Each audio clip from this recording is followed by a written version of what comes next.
Hello hi. ഇന്ന് day 14. ഇന്ന് നമുക്ക് പഠിക്കേണ്ടത് ഡയറക്റ്റ് എക്സിൽ PGBP തന്നെ.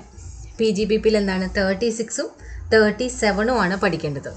36 എന്ന് വെച്ചിട്ടുണ്ടെങ്കിൽ കുറച്ച് ജനറൽ ആയിട്ടുള്ള ഡിഡക്ഷൻസ് കൊടുത്തിട്ടുണ്ട്. ഓക്കെ, 36(1)(1), 36(1)(a), 1b അങ്ങനെയൊക്കെ പറഞ്ഞിട്ട്.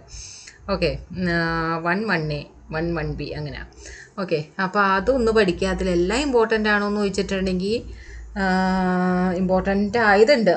എന്താ പറയുക, 43B ആയിട്ട് റിലേറ്റ് ചെയ്യുന്ന കുറച്ച് ഒക്കെ പറയണില്ലേ, അതായത് ബോണസ് ഓർ കമ്മീഷന്, അല്ലെങ്കിൽ ഇൻട്രസ്റ്റ് ഓൺ ബോറോഡ് ക്യാപിറ്റൽ, അതായത് 36(1)(2), 36(1)(3), 36(1)(4), അതേപോലെ 36(1)(5), പിന്നെ ഏതൊക്കെയാണ്, പിന്നെ ബാഡ് ഡെബ്റ്റ്സ്, പ്രൊവിഷന്, അങ്ങനെയൊക്കെയുള്ള സംഭവങ്ങളൊക്കെ ഇല്ലേ, അതൊക്കെ കുറച്ചും കൂടി നന്നായിട്ട് പഠിക്കുക.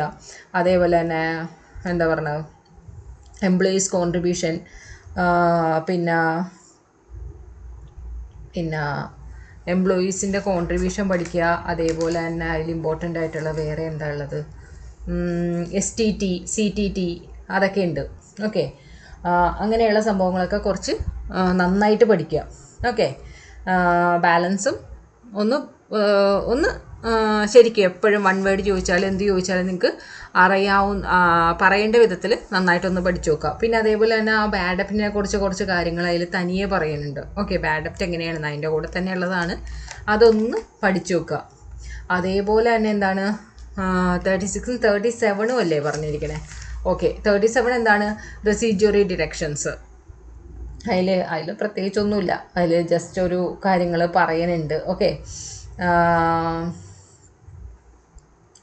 എന്തൊക്കെയാണെന്ന്, റിയൽ എക്സ്പെൻഡ് അങ്ങനെയുള്ള ചെറിയൊരു 5-6 പോയിന്റ് ഉണ്ടാവുമായിരിക്കും. ഓക്കെ, സാലറി, റെൻറ്റ്, ഇലക്ട്രിസിറ്റി അങ്ങനെയുള്ള എക്സ്പെൻഡിച്ചറൊക്കെ എങ്ങനെ എന്താണെന്നുള്ള കാര്യങ്ങളൊക്കെ പറയണ കുറച്ച് അതൊന്നുമില്ല.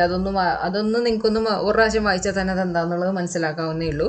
അപ്പോൾ 36 നന്നായിട്ട് സ്ട്രെസ് കൊടുത്ത് വൺ വേർഡ് ചോദിച്ചാലും എന്ത് ചോദിച്ചാലും പറയാൻ വിധത്തിൽ പഠിക്കുക. ബാഡ് ഡെപ്റ്റിനെ കുറിച്ച് കുറച്ച് അധികം കാര്യങ്ങൾ അതിൽ കൊടുത്തിട്ടുണ്ടാവും, അതും നന്നായിട്ട് പഠിക്കാം. ഓക്കെ, പിന്നെ കൺസൈൻമെൻറ്റ് കംപ്ലീറ്റ് ചെയ്യുക. അതേപോലെ തന്നെ റിക്കൺസിലേഷൻ എളുപ്പമാണ്, നമ്മളത് ഇട്ടിട്ടുള്ളതാണ്, വീഡിയോ ഒക്കെ ഇട്ടിട്ടുള്ളതാണ്. സോ